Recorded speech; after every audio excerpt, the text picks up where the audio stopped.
नमस्कार आज्ञा मुई विवेक। आज मुई मोर निजर भाषा संबलपुरी रे आपण मानक गोटे कविता सुनामी जेनटा कि छोट दिन स्मृति के नहीं लिखिचे।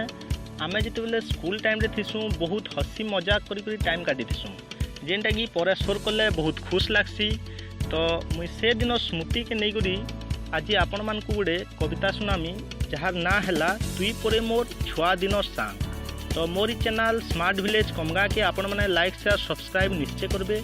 हिंदी संबलपुरी नुआ नुआ कविता सुनबार ले पाए। तो आसुन कविताटा मूल करमा।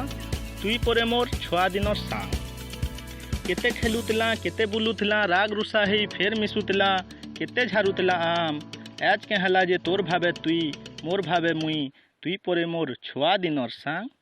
शनिवार दिन सकाल पढ़ा छुट्टी दिने क्रिकेट खेला अगस्त 15 थी गाँ बुला भूली गलु न के तुई मुई सिने गधा पाठुआ तुई बड़ हेलु के बाहरे रही तोर कथा के हेतई करी कानी पकासी रे मुई।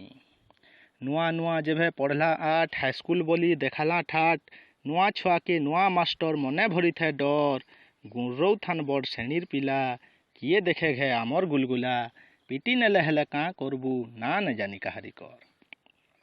किछि दिन इन थई गला की बीती तापरे देखालु आमर नीति किए पढ़ुची यार पाठ बड़ पिला कर पिछा धरी खाई छुट्टी पर बेग मुना धरी सीधा छुट्टी चुपुतार के आम बुरेर बाट केली खेली करी आम खाई करी बुली बुली करी पूरा जाउथलु माटी किए पिंधितेले मिड मिटी घड़ी टाइम देखी करी घुचुतलु घर हेई गला की छुट्टी धरा पड़ी केते मार खाउतलु रहुतलु थाबे किछि दिन तो फेर देखुतलु टान सोर पड़ी गला ई सब कथा भाभी करी मन लागसी परछा चाहेले भी तोते भूलमी रे केंता तुई परे मोर छुआ दिन सांग।